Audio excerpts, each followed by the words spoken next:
So I went through and I actually deleted out all of the background, all the people in it, right? And I kind of added in some areas and some details, got rid of the doctor, got rid of some of the other things. I took the cats out of the windows. I got rid of the animals on the ground. I got rid of all people.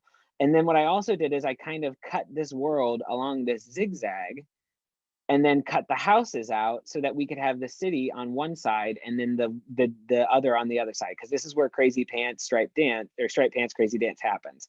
So what I'm going to do is I'm going to frame it just on this half, the left side of the screen. So, or actually probably just keep it framed in on just this portion here on this side of the screen, and then have the Crazy Pants thing dance happen. And then we move the whole background to make it feel like, and we'll follow the ambulance, which is kind of what I was thinking anyway, as it pulls us through from one side to, actually what I was thinking is we move the background and then the ambulance comes across, but we can use it to pull us. That's interesting.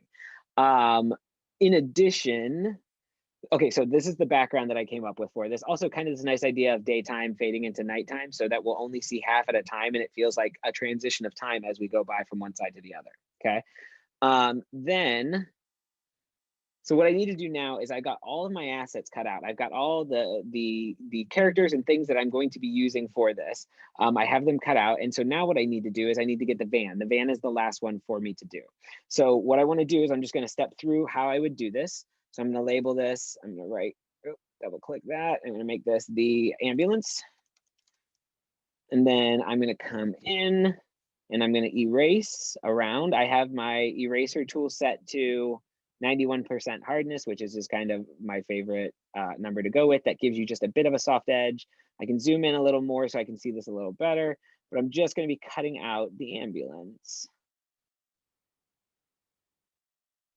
Let's see. Trying to get rid of as much of, oh, cut that tire off a bit tight. So I'm going to come back. Trim that a little more, better. Actually, I also, this is easier. I always like to turn on a blue background or something, just a random color background. It really helps me identify what I've cut off and what I haven't. If I run into, normally I'll just pick a color that's incredibly vibrant that doesn't fit what's going on. But if you pick black, it's very hard to tell where you've deleted something if you have something that you run into that's black. I'm going to get rid of the light. I don't need the light source. Let's see. I'm going to create my own light source. Okay. I got this really weird fold in the middle because this is on the center section of the book. So I'm just going to go over and I'm going to do a little. First, I'm going to get rid of all the outside because I want to be able just to have this. Okay. I'm going to shift control I, which takes my selection. I'll zoom out so you can see. So it takes my selection from being the inside, which is what I had when I finished the circle. When I finished the outline, it selected the inside. Shift Command I or Shift Control I, depending on what you're on, inverts that selection. It's also up here if you're looking for it. Image, or no, select inverse. Shift Command I. Cool. So just to get the opposite of it. Then I hit delete to delete that. So now I just have the van.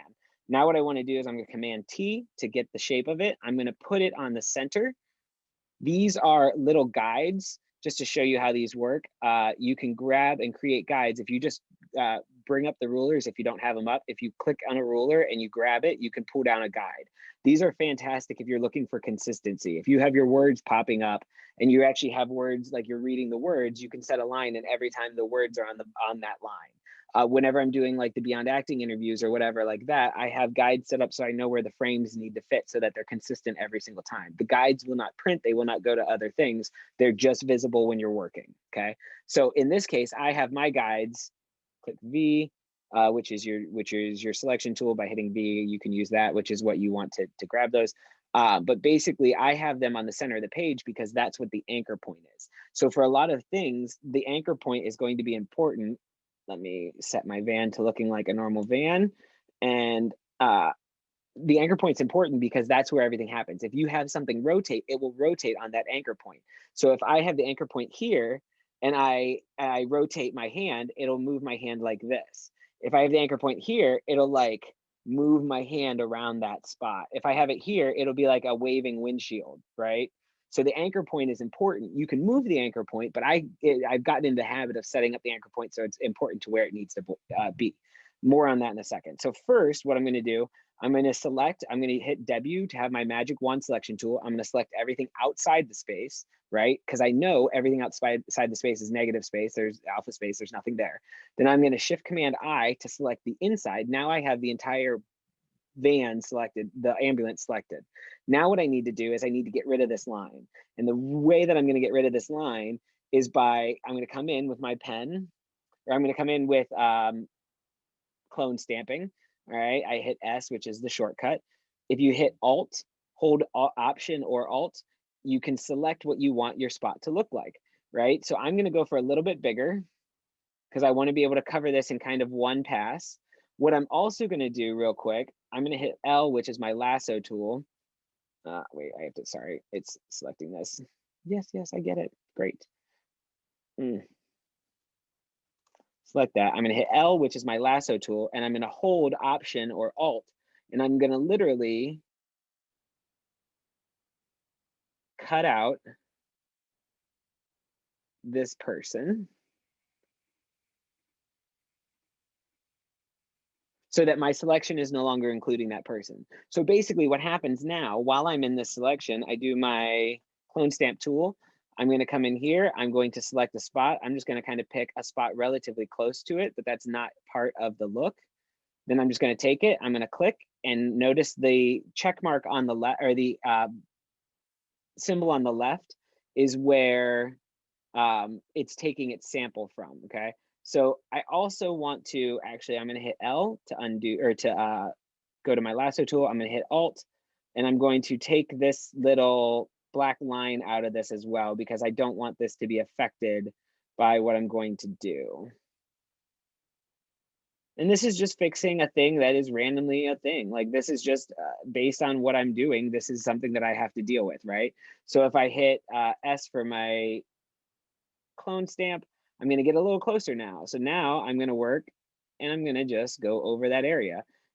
And look at that. I can get rid of that thing entirely. Now, here's a little weird spot, but we can take, I'm going to clone stamp a little lighter area. I'm going to go to my opacity. I'm going to bring it down to like 30%. And I'm just going to go over this real quick. And now that basically, oh, actually, let me undo that. Just going over this 2 times, now I've just kind of broken that up and gotten rid of that as an issue. Now what I want to do is I want to fix this bottom. So I'm going to go ahead and do, with that selection still, I'm going to keep that selection with the Command Z to get back to that. So I undid my unselect. I'm going to select the spot right here, and I'm just going to line it up, making sure it looks good. And then I'm going to move over. So I'm going to move that. Oh, wait. Turn my opacity back up to 100 so that I'm not, actually, I'm going to go over here too. I'm going to get some more of this so I can get a little bit further, right? So here we go. Get that in there, and that'll help fill in that gap. Let me go a little smaller.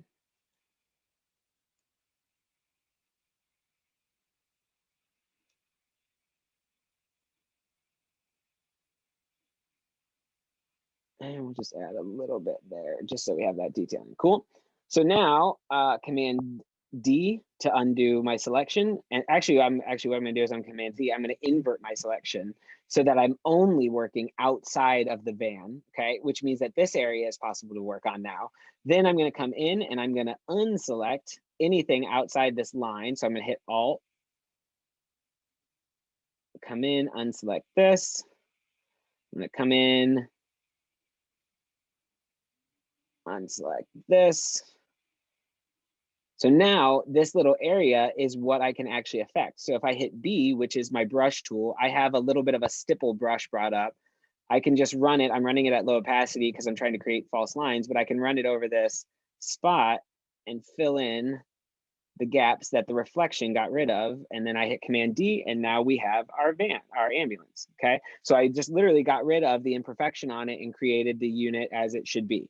I do notice I have a little bit of wheel issues here that I haven't cleaned up. So I'm going to go back to my eraser tool. I'm going to drop it down to a smaller size, and then I'm going to jump in here. Oh my God, I hate this. I don't need to know more about it. All right, then I'll click in here, and I'm just going to erase this little thing here. I'm going to erase this little thing here. Just getting a little more detail to my, or a little more precision to my erasing. Okay, so now turn off the blue layer. And I'm going to file save as PNG, and this is the ambulance. I can't tell if I spelled that right because my video bubble's right on top of it, so let's hope it was good. And it will save it to the same folder where this Adobe Photoshop file is. So that's kind of where I'm populating all those things. Now we're going to jump over to After Effects, or actually, let me go through real quick in here. So looking at the other things from the number that we pulled apart, just to give you an idea. So this is the doctor.